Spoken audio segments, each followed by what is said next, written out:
Mindful Coach podcast. So welcome to this edition of the Mindful Coach podcast. I'm your host, Britt Hill.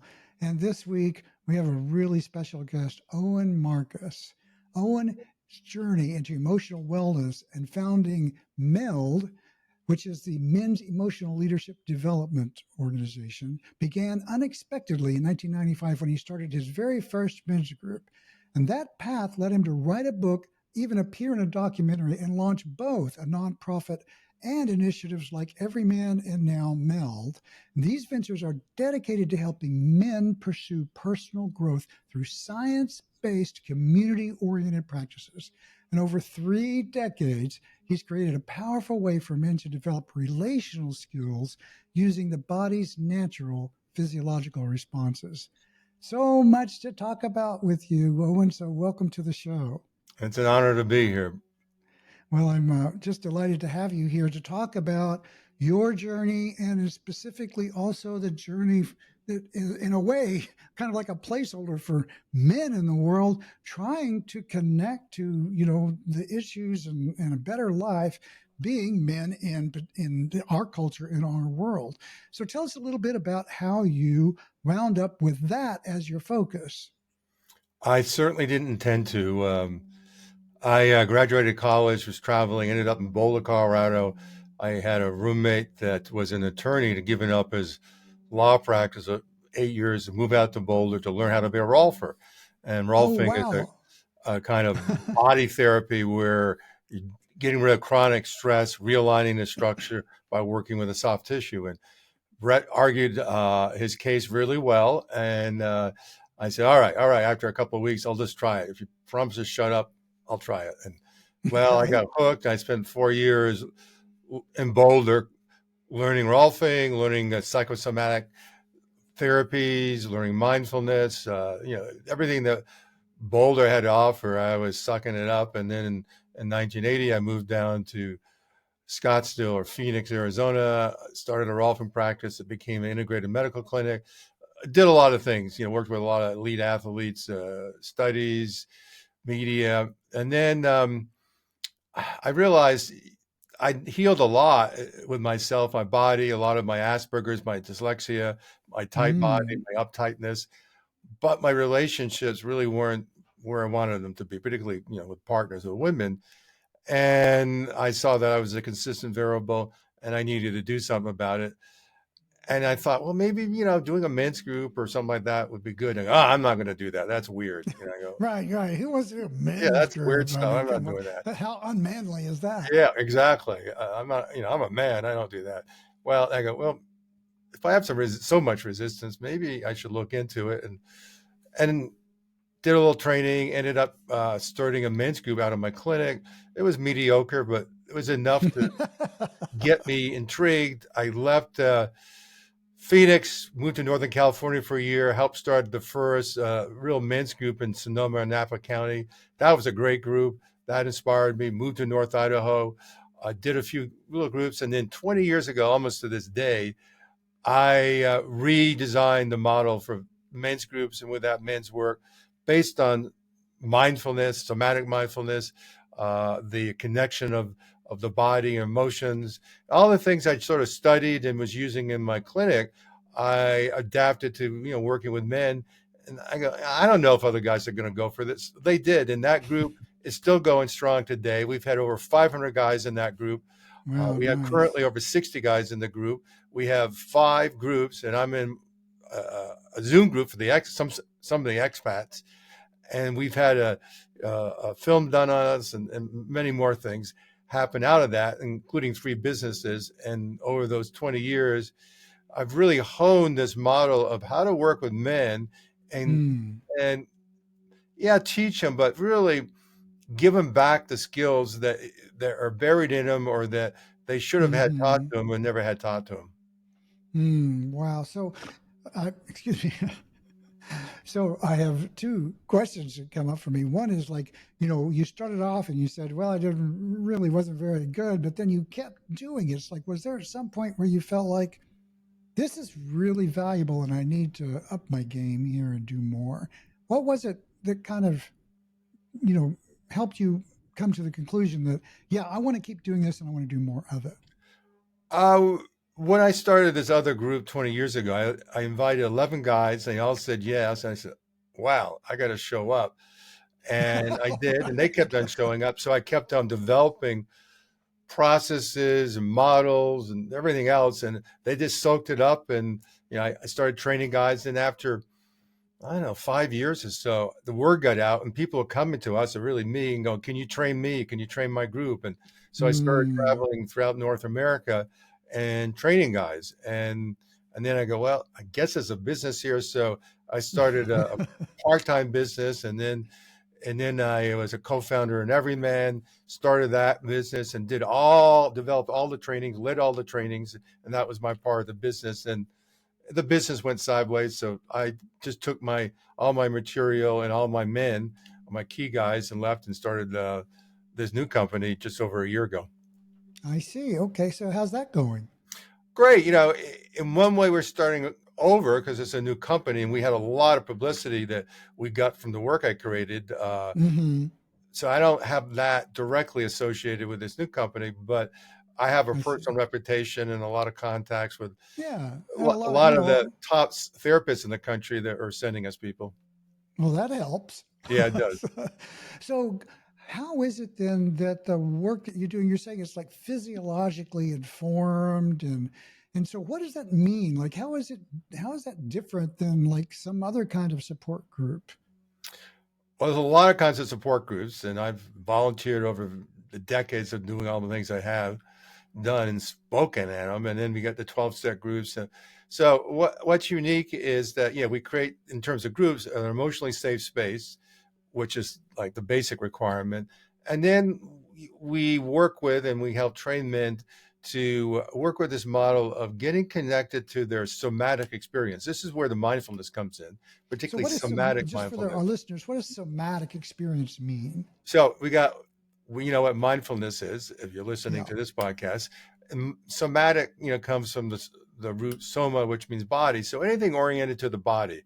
So Hmm. talk about, or others talk about somatic therapy, and there's really two kinds of somatic therapies. There's somatic body therapies, which is like body work, and Rolfing's one of them.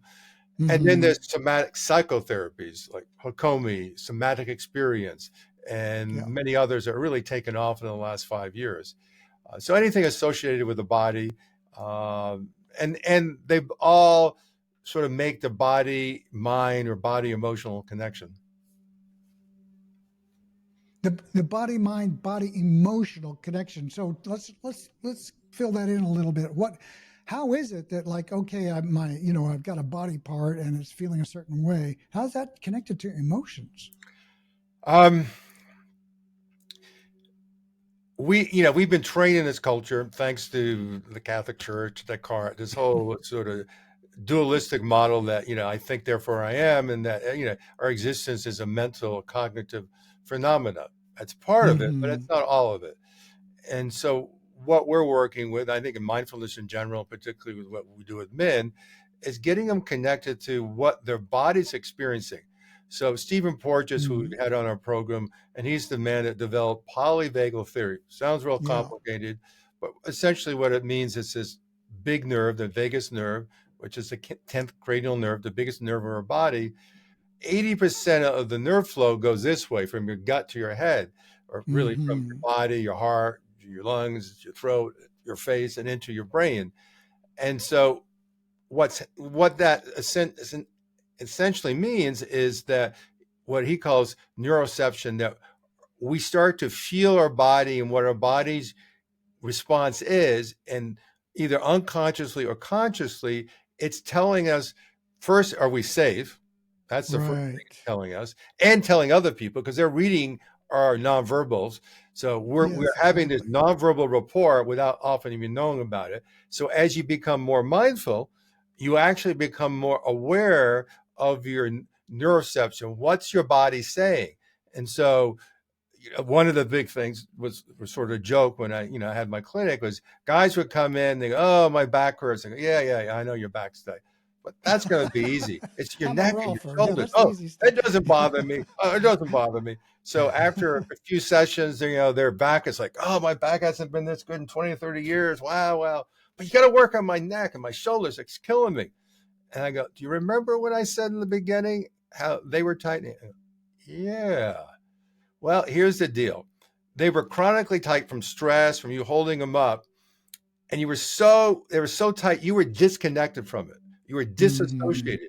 And then as your body relaxed, you became more aware of your body. And the first thing you became aware of was the tension in your shoulder. And that, Mm-hmm. it's like your fists were always clenched. And suddenly you start to realize it and you go, my hand's tight. Well, the same with your shoulders.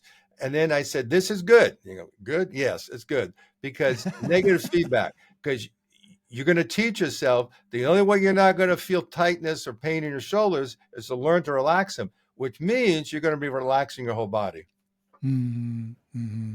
Yeah. So what you're saying is like learning to pay attention to what's going on, like your actual tension, your actual experience. There's a deeper connection there that it's like I guess it sort of begs the question of like why is it tense your whole life? Like what's going on with people that they don't notice that earlier, and particularly I think with men in this country. Mhm. Well, we get into the physiology of stress, particularly trauma. And so all mammals, we have three choices. And we all know about fight or flight. When we're in survival, we're going to do one of the two. Now, more and more people are realizing from what Peter Levine, the developer of somatic experience, taught me. He was one of the, a rolfer like I was back in like Yeah. 1980.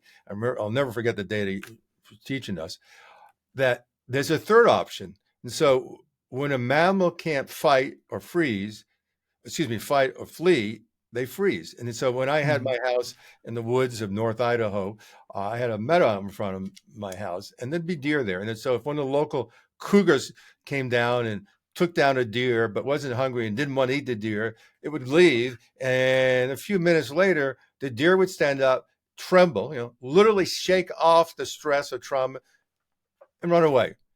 That deer had no PTSD, but because we've had trauma and what I call micro traumas or stressful events Mm-hmm. that did not allow for us to physiologically release the stored tension and that freeze response, because in the freeze response, which is like a shock state, we Mm-hmm. outwardly look relaxed or dead, or, that's a survival response. But internally, our nervous system is still wound up. Adrenaline, or cortisol, all is running through us. And we literally need to shake it off or it's going to stay in us. And so what Mm-hmm. happens over time is we continue to disconnect, disassociate, which is what happens in the freeze response. So we don't feel it, which is one of the initial benefits of the freeze response. But it goes into our soft tissue. And the guy that wrote the book on stress is a physician named Hans Selye. 50 years ago, he called fascia, which is a connective tissue that rolfers work on, which holds everything together, is the Mm-hmm. organ of stress. And Mm-hmm. so you can have say a blunt force trauma, and you've had a scar tissue, and we'd all expect that. But I'll tell you that most of our tension in our body is more stress or emotionally related. But the same thing happens. We end up getting tighter and tighter in that soft tissue. The fascia goes from supple, soft, stretchy sort of leather to shoe leather.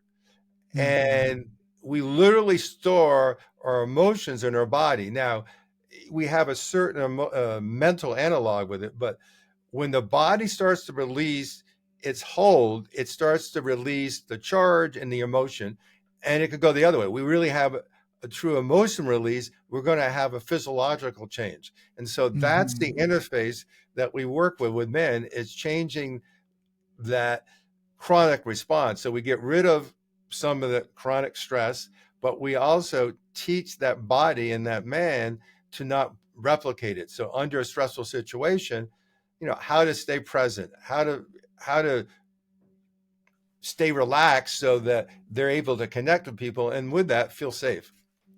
Mm. Right. So that's a key thing you ended there with that feel safe. Um, there's a lot in kind of underlined in that particular piece. It seems like in my experience with my own clients and my own men's groups that I've been parts of, there's a lot about uh, once you start to kind of look inside, it's almost like you don't feel safe doing that. That there's like, oh my God, there's a lot going on here, and I'd almost rather not be in contact with that. So, how do you help people kind of negotiate that? I think that's a good question. I think that's a function of a few things because you start to slow down, sort of like my little story of the shoulders. You start to feel your body, and you start to feel the tensions there, and that starts to activate you. You start to feel uncomfortable. But the other part of that is, particularly for men, we start to feel an emotional experience, and then all those old tapes of Hmm. being vulnerable as being weak, showing your emotions as being a wimp. I mean, all these things that are sort of embedded in us starts to get activated. And so, a guy even thinks about feeling something and he's scared. He doesn't know what to do with it because, you know, he's been trained to hold it and at least not show it. So one of the great things about our groups, and you probably have in your groups, is that we create this emotionally safe space. And when I do these trainings, one of the first things I say is, we're changing the rules of engagement. And in this Hmm. situation, you get honored for your ability to be vulnerable. And inevitably, what happens is some guy takes a risk.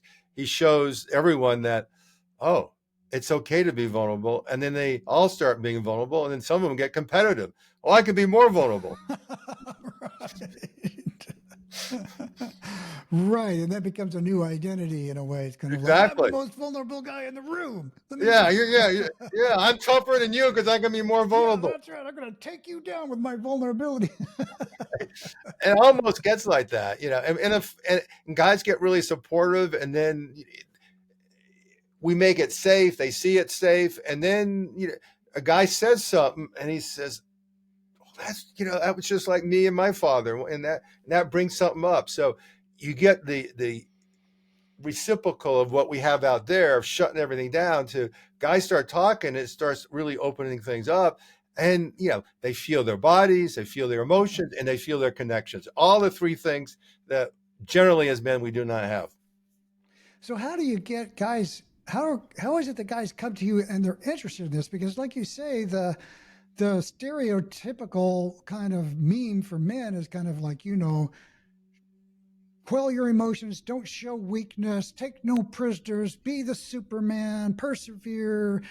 Just so what if your place is a catastrophe, you power through, because at the end of the day, you've got to be the king of the hill at all costs. And I sometimes get pretty unhappy because what I call a Superman mentality. It's like Mm-hmm. we even in business, it's kind of like you've got to work hard, you've got to do more than everybody else around you, and if you're going to dominate and crush the competition, and that there's a cost to that.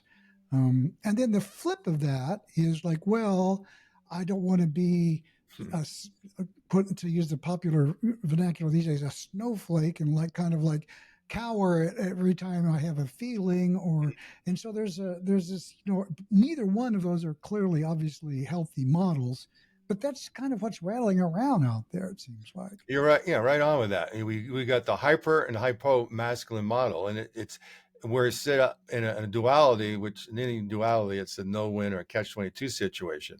And so what I say, there's a third point, and one of the aspects of that third point is what I call assertive vulnerability, I because love that. you know we've been trained in sort of a more feminine model of vulnerability or emotionality, and it's not a conspiracy, but what it is that really ever since the Industrial Revolution, when men had to go to work, leave the farm, and just 40, 60 hours at work, women stepped up, raised us. The teachers were women, so gradually the model for what it is to be emotional for a man has just skewed more towards the feminine, which is not entirely bad, but that's part of, like, we don't know how to do it. That's one, and we got to be macho. So the guy goes, I think more and more men are realizing that macho approach does not work. Does not work for them. Does not work for women and society. But they don't know how to be vulnerable, how to be open, and not be a snowflake, not to be soft, and not be a woman or whatever.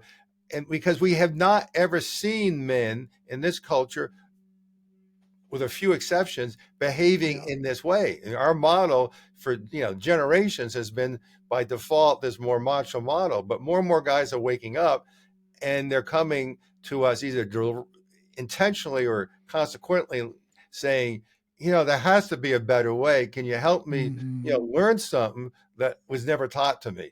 And they're often coming because of two reasons. One, that the relationships aren't working like mine, and they love their partners, they love their family, and they're really trying, because guys don't do something. We don't go into something like a relationship or family unless we think you can win at it. So their intent's good, but it's like, being told, I want to hire you to build my house, but you've never built a house. You don't have plans. You don't have tools. All you got is a hammer.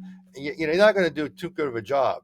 And so these guys start to realize that really, I'm not the problem. It may be some trauma I have, but a lot of it's the system I grew up in. And we really saw this when we were running the other company, and we did all this stuff virtual right when COVID came on. So we did these big virtual meetings with guys literally from all over the world, and we put them in Zoom breakout groups for 10, 15 minutes, and they'd come back and going, oh, I just told these guys things I've never told anyone. I mean, I'm closer to them in 15 minutes than I am to any guy, because they got to be real. Yeah. And so when we get to be real in an emotionally safe space, guys just open up naturally, because intrinsically or instinctually, we know how to do this if we are given permission and maybe have a little modeling or teaching around it. Yeah, I love that, because it's really truly about learning to create the conditions under which we can connect more authentically, and like you said, creating safety. So I'd like to come back to that particular topic now in terms of creating safety. Like what is it when you're facilitating a group, and this is, for the coaches and other people out there when they're in groups, what are the kinds of things now when you're leading the group, it's different, because you can say, here are the rules for engagement. But what are the kinds of things that you're wanting to frame in for the capacity to create safety in a group? Well, I think the first thing is we create those rules, which first is like confidentiality, and you can participate at any level you want. And you can pass if you want. And so the pressure's taken off.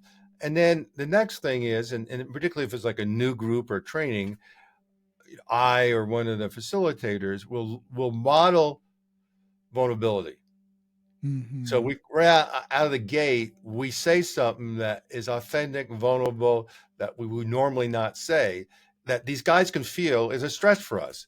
That it's I've run out of things that I've never said. So I hear what you're saying, but you get it. You say something that's a little you're scary. taking, it's a little bit of a stretch, like you said. Exactly, and the guys pick that up, because we all know that, and then they go, oh, it was Owen or Joe or Brett saying something that's vulnerable, and we're not making fun of them.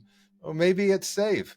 And then guys just sort of ramp that up as we go through it pretty quickly usually, and then we give them some tools, because a lot of guys, and I was one of them, if you asked me what I felt emotionally, I just couldn't answer it, because I was so disconnected, sort of stuck in that disassociation, the freeze response. And as I became more aware of my body, or as these men became more aware of their somatic experience, they naturally were able to connect to their emotions. For a lot of guys, we just put them right into an experience around their bodies, and then it gets a lot easier to go, oh, I'm feeling my shoulders up, I'm sort of clenching my hands, and my jaw's a little tight, and oh, I feel this tension in my solar plexus. Oh, I guess I'm feeling scared. Wow. I've never sort of connected those dots. Yeah, that's so powerful. Just what you named there, that example of my body feels this way. And now that I'm looking at my body, that same neurology that's inspecting the quality of your experience can then sample the quality of your emotional, your limbic system response, which, you then realize, oh, these are associated sensations. And the key that I love here, because my big thing I light up around is the languaging, right? Helping them give voice to that so that they can learn to express it. Now it's relational. And everybody else in the room that has that same sort of thing going on can go, oh, me too. And now you've got connection, collaboration, authenticity, vulnerability, and that's a beautiful way to set the frame. I It love is, that and you very get this much. emotional synergy, and particularly for men, we want and need that. I mean, maybe it's because we go out on hunting parties and just hang out together. But you know, most guys had that in school, maybe the military, but most guys have lost that. And you get a Mm-hmm. little of that maybe with team sports, but to really be in a room with guys where they're just being vulnerable, real, laughing, teasing, but in a fun way. I mean, just being guys is huge. And I mean, I've been doing these groups for 30 years, and I've always said, if you don't leave the group with more energy, something's wrong. I've only had a few Yeah, meetings where I didn't leave with more energy. Guys will come on tired or low energy or maybe a little sure. cold or stressed out, but just engaging with these other men, they leave with more energy.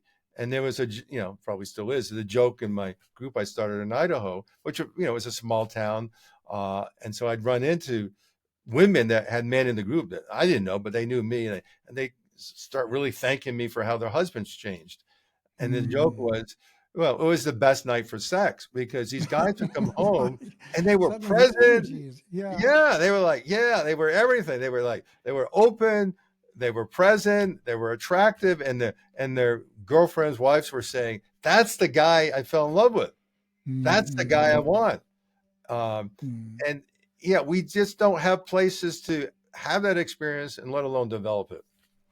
Well, that's such an important key to the fact that the stress in our lives is, if you just think about it from a physics perspective, it's a high energy demand, and so our brains, our nervous systems are all kind of on, locked into this on position. And then when someone comes up to you and says, "Oh, hey, honey, how you doing?" Somebody you care about, you're not even close to being able to feel Hmm. the goodness of that appreciation of someone caring about you. And that just it takes away from the relationship, it takes away from the quality of your life. And then if you don't attend to that, the connection to those caring relationships will atrophy because it's not working for either of you. So I so and the second part of that is like the moment you begin to relax and that energy begins to flow, it becomes available for what it would naturally want to do. So that's Yeah, beautiful. powerful. I mean, yeah, and what it Yeah, naturally wants to do is connect. I mean, we're hardwired for survival, but we're also hardwired for connection.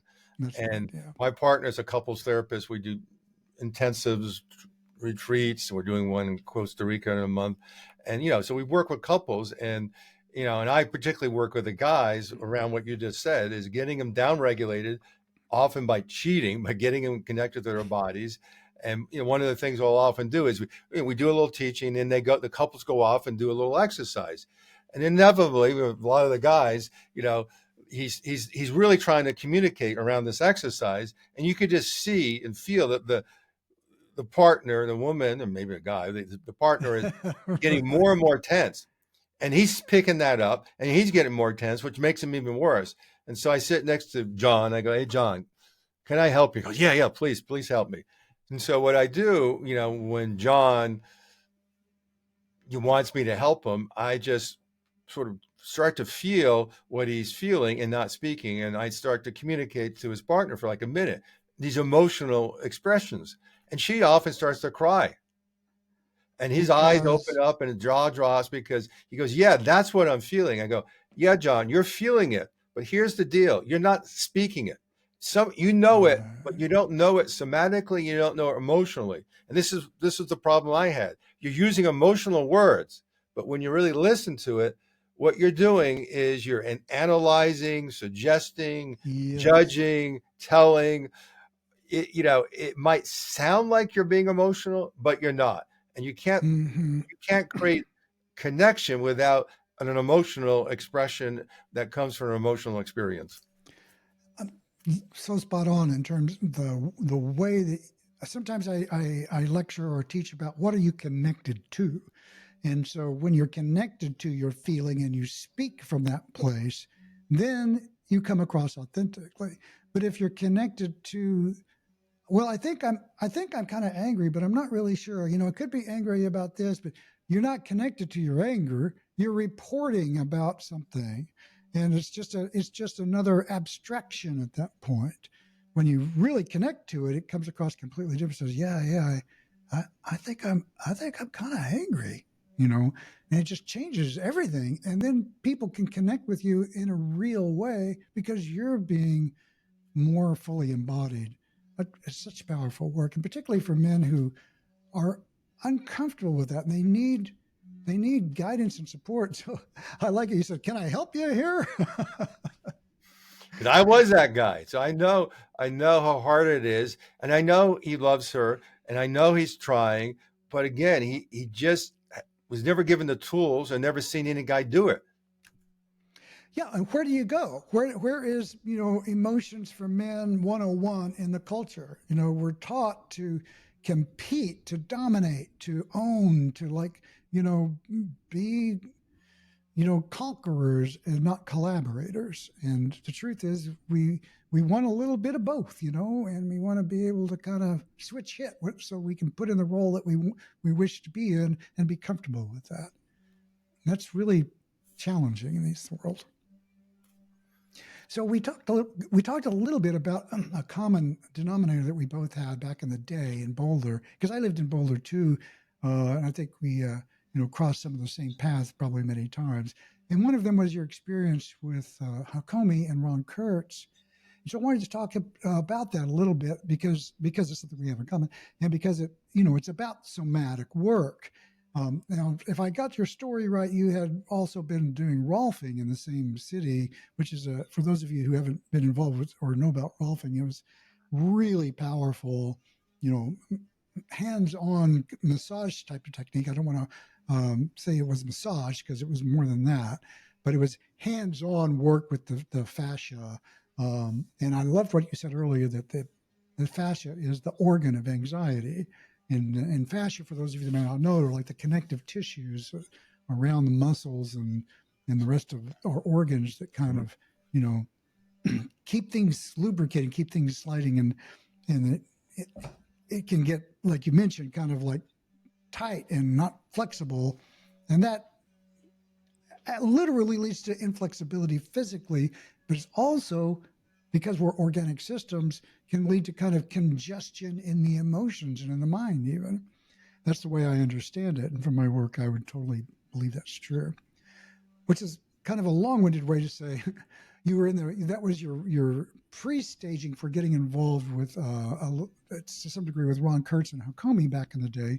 And Hakomi is a somatic mindful psychotherapy approach. So I'd like to ask you, like, what did you take away from that kind of informed your process? Because he had some pretty unique stuff that he was He doing. did. And we mentioned earlier that I was in his first professional training. There was a few of us in Boulder. He sought out and said, "Yeah, come train with me." And I said, "Hell yeah." Um, he taught me about mindfulness. I mean, I didn't really know about it, and so Ron, I one of the ways I saw Ron work was that he was like a monk, or he Mm-hmm. would stand you up and he would just get into the state and sort of be your mindfulness coach or whatever, where he would just guide you through being more aware of what was happening in your body or your emotions that were he could see, feel, that was there, but you didn't know. And I remember, like, the first time he had this woman, in our little group, stand up, and he asked her a few questions, and you could barely hear. I mean, he was just sort of being real So soft slow spoken. and Oh yeah, yeah. gentle and safe, and within a minute or two, she was sobbing on the floor, and it's like, what the heck happened here? And so he got our attention. So we studied that, and one of the things he did a lot of teaching about then, he didn't do later in his career, was he taught about all the body types and the Mm-hmm. evolution of these body types. And essentially what that meant, he didn't develop it, he just refined it. It first came from Reich, then Lowen, then Paracas, and then he added his stuff onto it. And I have his book that went out of print decades ago, and it's a manual with this, very elaborate chart. And what the chart was about is that depending on when your most severe trauma or disconnection or whatever that impact was in your life, it's going to impact your body structure, the quality of your tissue, how you move, and your emotions. And there are like 7 to 8 different body types, some are like subtypes. And, if you had a trauma before birth or within the first year, you had this one kind of organizing, or you would say disorganizing way, versus Mm-hmm. the last one was, right around puberty. And you could predict how someone would behave, particularly under stress, by their body structure. And Mm-hmm. it's never been not true. There's a few times in my life I wish it wasn't true, and it proved to be true. Uh, and for me, it's always a great confirmation for my intuition. I get a feeling, and I'd step back and go, okay, yeah, he does have that sort of body type, and all right, then maybe I shouldn't trust him, or that's how Mm-hmm. he's going to be oriented. And so that was one thing I got from Ron. But what I really got that ended up in my work now was this ability to, as he would say, go below the radar, go beyond the conscious mind, and go directly into your emotions through the body. And so when I started my group 20 years ago, I quickly realized I needed to develop a process that would take these men really deep, really quick, because I wanted to help them and I wanted to do something that was fun. So I developed what we now call the healing journey. And the core of that was some of Ron's work and then a lot of other stuff. And it was essentially what Ron was doing, what I thought I would never do. A guy would stand up, and I've done it in a room of 60 or more guys. I mean, some guy volunteers, and everyone's standing around.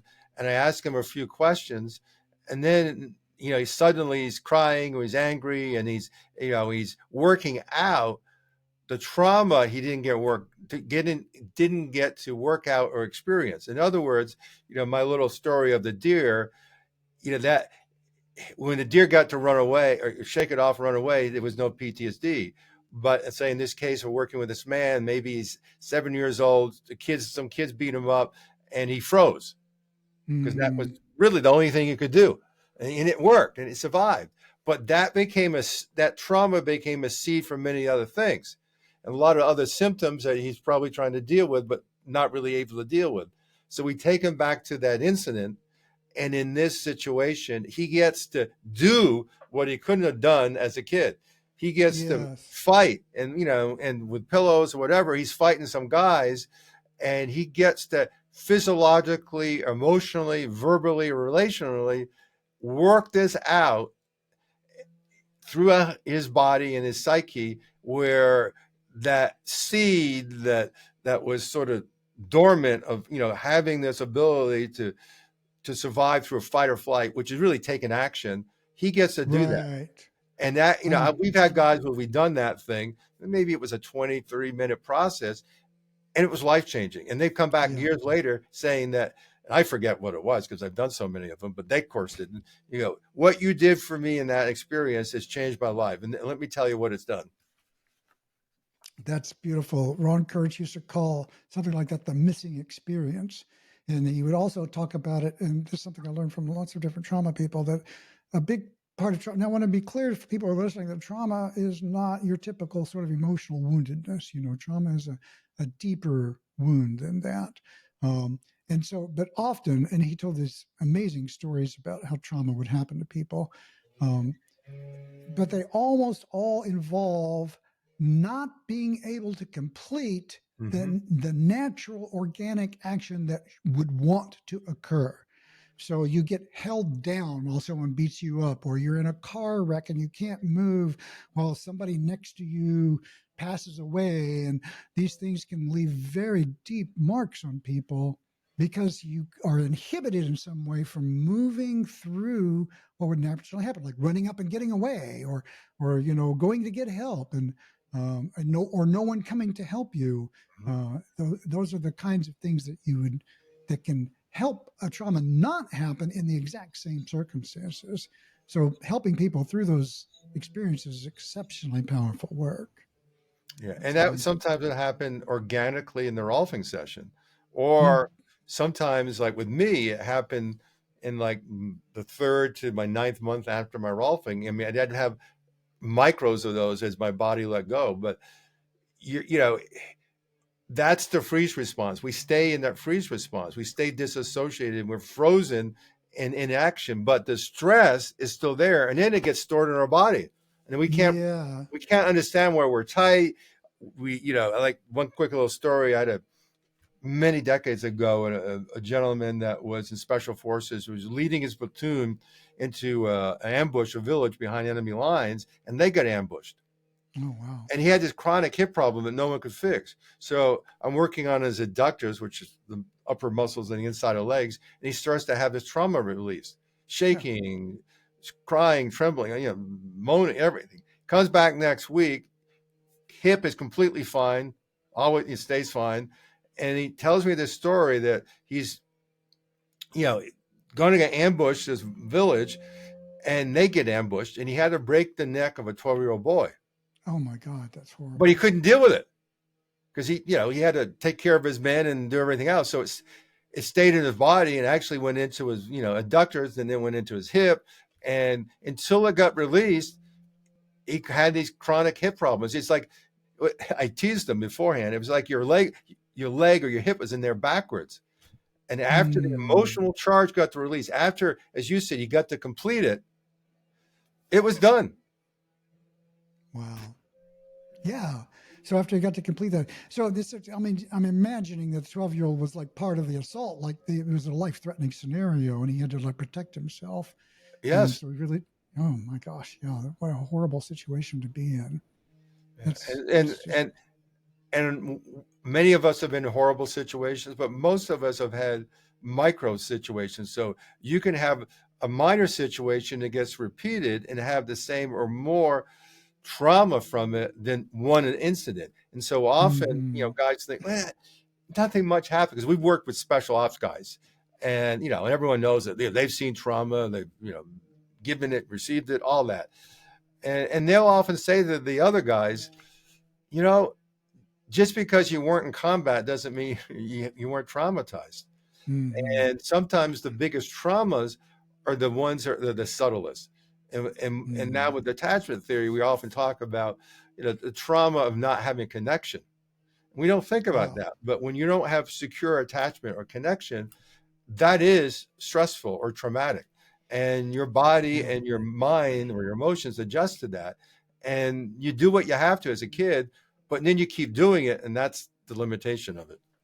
Right. Becomes just part of you organically adapt to your environment, and that adaptation helps you get through your situation, but it doesn't work for you later on. But still, you have that adaptation, and so consequently, it's a becomes a limiting factor in your life. Yeah, exactly. Yeah. And you got a coping mechanism, which was a survival response. And I said, look, it worked. No shame. It worked. Hmm. But right now, you're still using the same tool, and it's not the right tool, but it's not your Right. fault.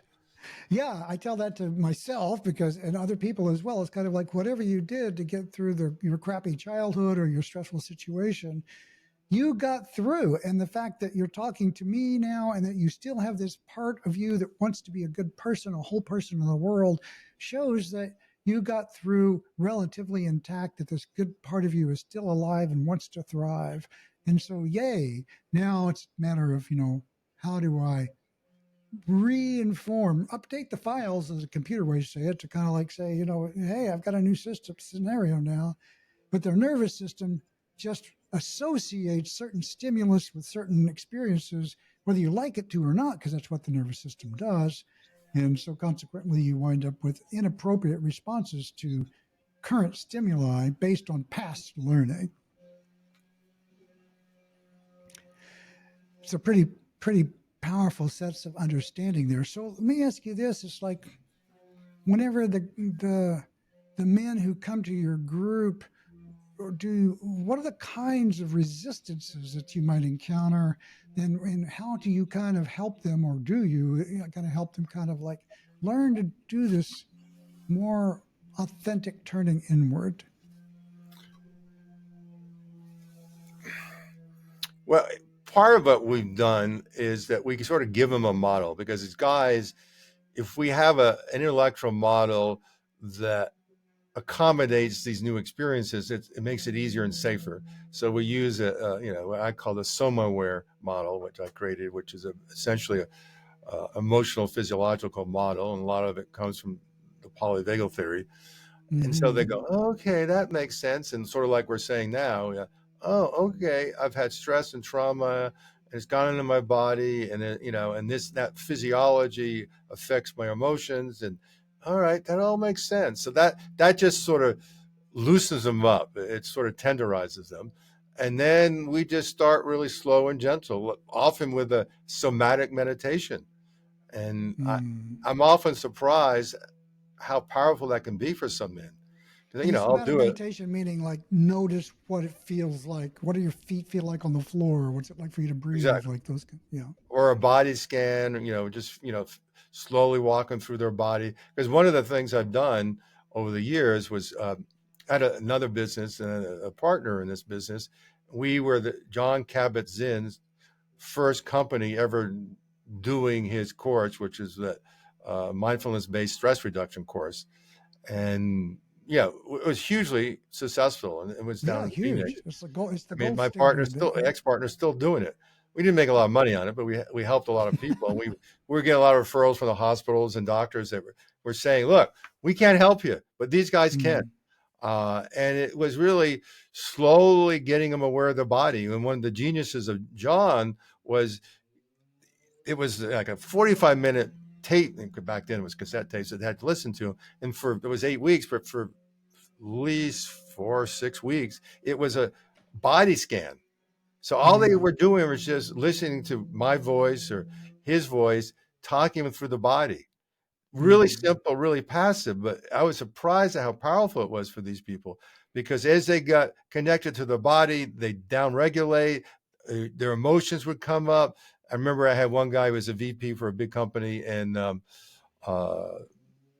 Phoenix, and he was this Irish guy, a great sense of humor, high stress, you know, heart conditions because of the stress. His doctor sent him to us, and then like halfway through the course, he comes back in one day and he says, this morning I was so pissed, I ripped the buttons off my shirt because I was buttoning it wrong. Got pissed, and I tore the shirt."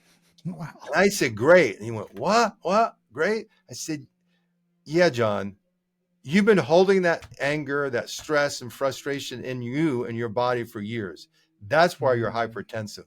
Now you're starting to feel it and release it. So yeah, you ruined a good shirt. Better your shirt than your life." And he went, "Yeah." Mm.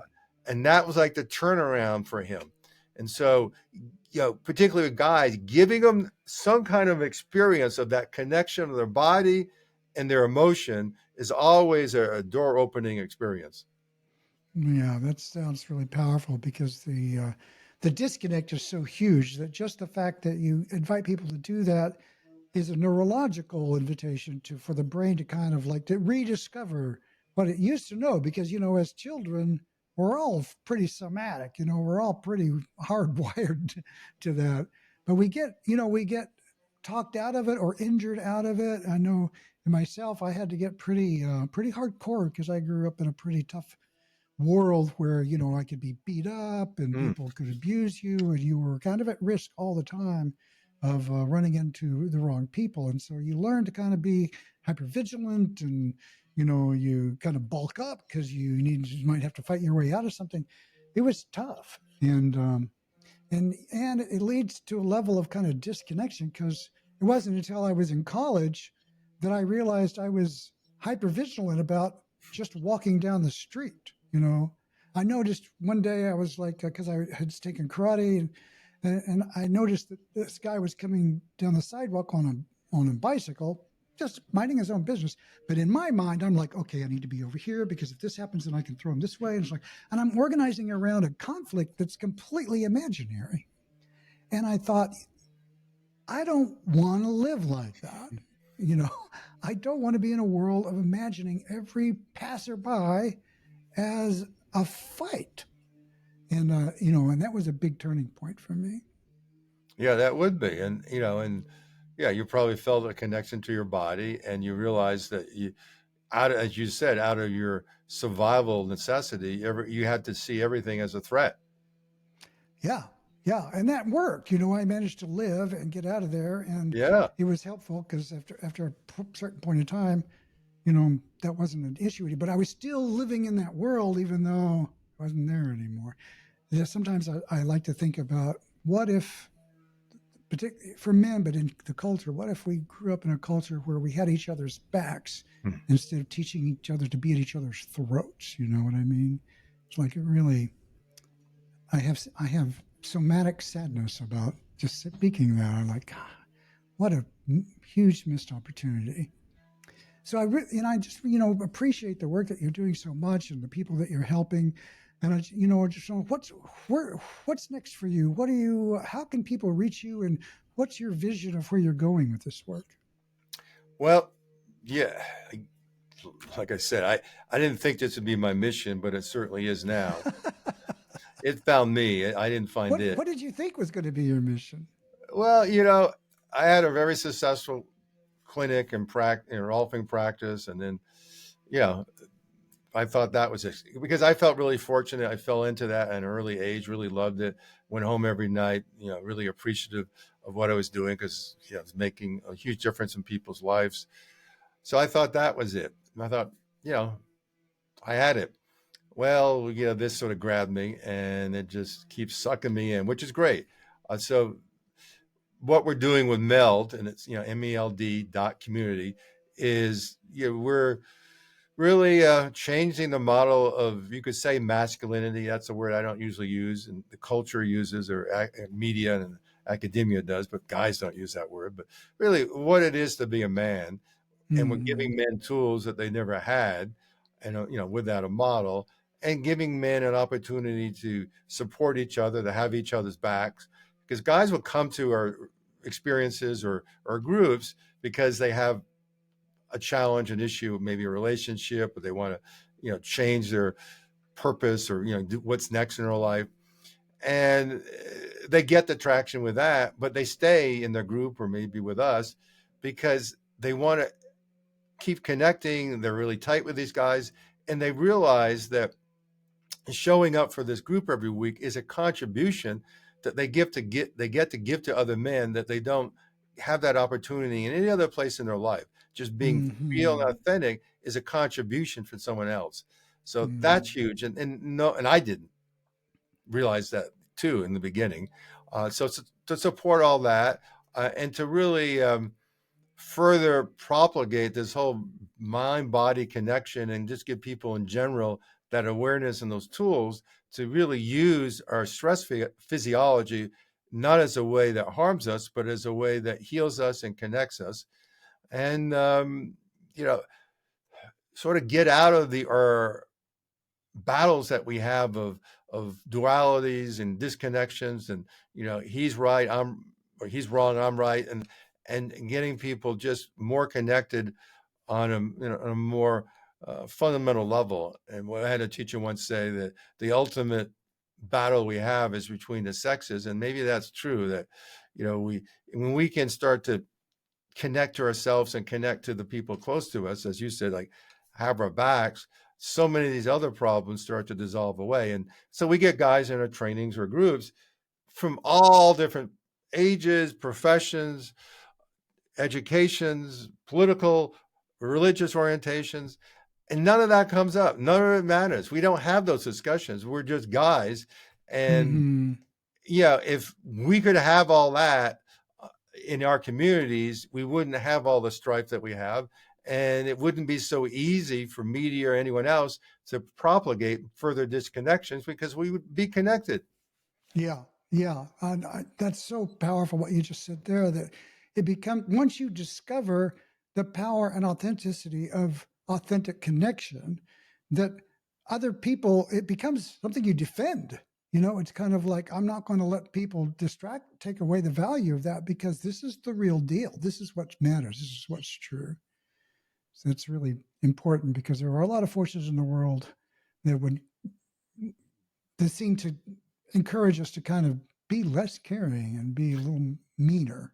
Right. And with that, they keep us in a stress state, which allows us to be manipulated. But when you're relaxed and connected, the stress often just sort of washes off of you. And because you know where you can get connected or down regulate and reset yourself. So, yeah, what we do with MELD, we have several things. We have a really powerful and fun 10-week introduction course that they did a 2-year study with these scientists or researchers, and that was recently published in the big APA, American Psychological Association journal, Nice. um, analyzing and just sort of deconstructing this whole training and seeing the value of it and the difference it makes for men.